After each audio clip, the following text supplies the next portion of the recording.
1396년 9월 15일 신덕왕후가 세상을 떠납니다. 강씨의 죽음이 이성계에게는 너무 큰 상실감을 안겨주었는데요. 결국 이성계는 강씨를 위한 제사를 지내다가 몸져 눕습니다. 1398년 태조 7년 8월 26일 태조의 건강이 좋지 않자 왕자들과 공신들이 이성계의 쾌유를 비는 기도를 드리기 위해 모였습니다. 당시 이방원이 측근인 이숙번에게 했다는 말이 실록에 담겨 있는데요. 간악한 무리들은 평상시에는 괜찮은 듯 하지만 임금께서 병이 나실 때를 기다려 일을 낼 것이다. 내가 부르면 바로 오도록 하게. 이방원이 만약의 상황을 대비하고 있었던 것으로 보이죠. 그런데 오후 3시에서 5시 신시에 그 자리에서 이방원의 처남 민무질이 방원의 아내인 민씨를 찾아왔습니다. 누나의 집에 찾아간 건데 이 민씨가 종에게 이방원을 집에 오라고 전하라는 얘기를 합니다. 민씨는 자신이 갑자기 가슴과 배가 아프다고 하면 이방원이 바로 올 거라며 보냈습니다. 종이 가서 그대로 하니 의안군 이화는 약까지 챙겨주면서 이방원을 돌려보냈죠. 집에 도착한 이방원은 아내 민씨와 처남 민무질과 은밀한 대화를 나눴습니다. 이방원은 아버지가 거동이 자유롭지 않은 이때가 기회라고 생각했습니다. 그리고 기습전을 펼치기로 마음먹었죠. 이방원은 다시 궐로 돌아가 형제들에게 함께할 것을 요청했습니다. 이에 이방의와 이방간이 합류했죠. 이방원은 집으로 돌아가 뜻을 함께하기로 한 군사를 이끌고 궁궐로 돌아갔습니다. 이방원은 사람을 보내 정도전과 남은을 찾습니다.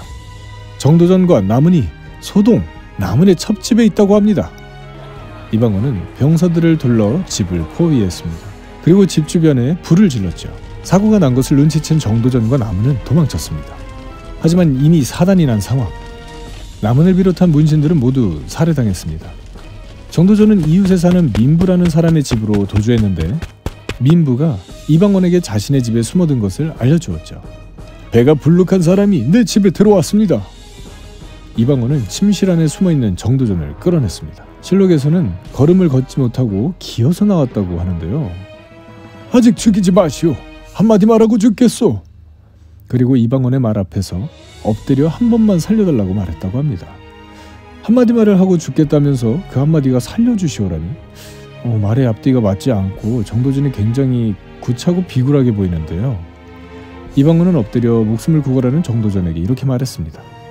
내가 조선의 봉화배까지 올랐는데 만족을 모르느냐? 어떻게 이리도 악하게 일을 도모할 수 있는가? 저놈의 목을 베어라!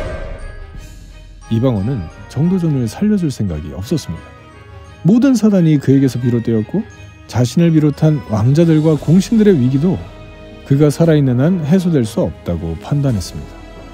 결국 정도전은 목이 베어 죽었습니다.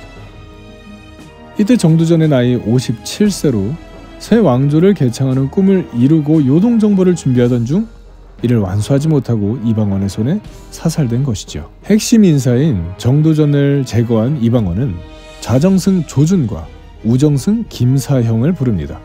둘은 말탄 이방원의 앞에 무릎을 꿇었습니다. 정도전과 남은은 어린 서자를 세자로 세우려 했고 나의 형제들을 제거하려 하므로 약자인 내 입장에서 선수를 친 것이오. 저들이 하는 짓을 우리들은 알지 못했습니다. 이 같은 큰일은 마땅히 국가에 알려야만 될 것이나 오늘날의 일은 형세가 급박하여 미처 알리지 못하였으니 공등은 마땅히 빨리 합자해야 될 것이오. 이렇게 이방원은 조준과 김사용은 살려두고 재상들을 붙들어 두었습니다. 그 무렵 이성계도 이런 상황 보고를 받았습니다.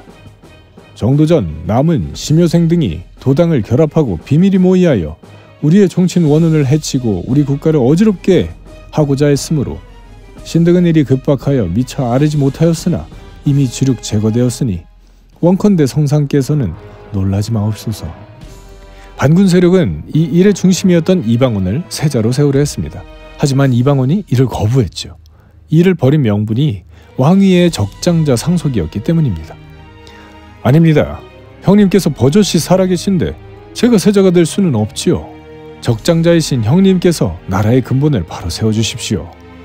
당초 나라를 세움과 여기까지의 모든 일이 너의 공로인데 내가 세자가 될 수는 없다. 하지만 더욱 강하게 이방원은 사양하고 굳게 말했습니다. 이에 영안군은 알았다.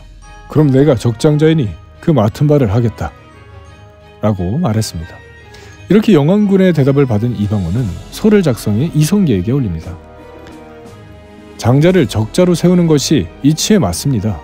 전하께서 장자를 버리시고 어린 세자를 세우시고 정도전 등이 이를 감싸고 여러 왕자들을 해치려 했습니다.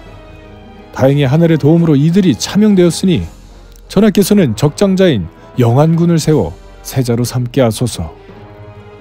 이 소를 받을 때 이성계의 옆에 세자 이방석도 함께 있었죠. 이성계는 소를 받고 시간이 어느 정도 지나고 나서야 모두 내 아들이니 어찌 옳지 않음이 있겠는가. 세자에게 이렇게 말하길 방서가 너에게는 편리하게 되었다 라고 하며 영안군으로 세자를 바꾸는 것을 허락했습니다. 어떤 물건이 목구멍 사이에 있는 듯 하면서 내려가지 않는다. 몸져 누워있는 상황에서 벌어지는 모든 일에 이성계는 속수무책이었습니다. 이방원은 이제 폐세자가 된 이방석을 불러냅니다. 아직도 이성계는 일말의 희망을 가지고 있었습니다. 방서가 내가 이미 세자 교체 문제는 허락해 주었는데 너를 해야겠느냐. 울면서 궁성을 나온 이방석은 이거이 등 도당에서 보낸 사람들에게 살해당했습니다.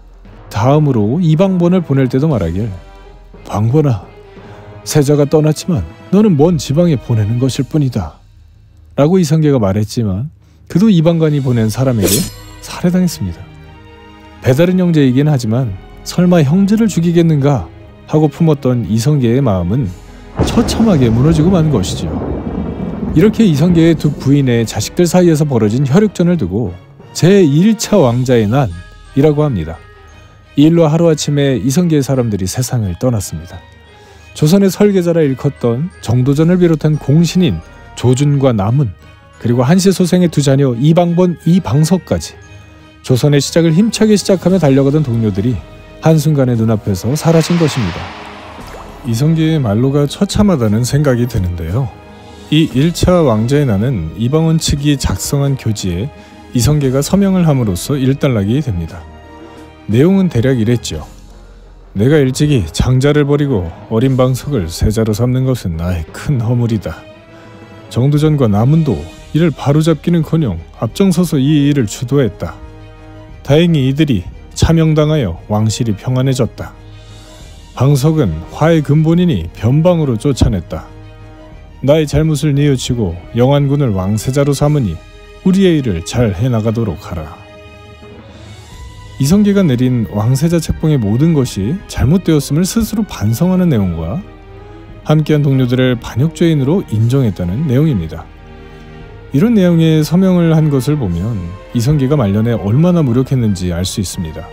이 일이 이방원의 독단적인 결정으로 진행될 리는 없었겠죠.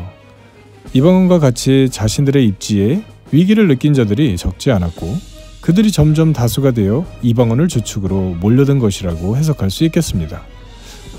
이렇게 1차 왕제의 난을 통해 한시 소생의 적장자였던 이방과가 왕세자가 되었습니다. 그리고 그가 조선 왕조에서 두 번째 임금인 정종으로 즉위하게 됩니다.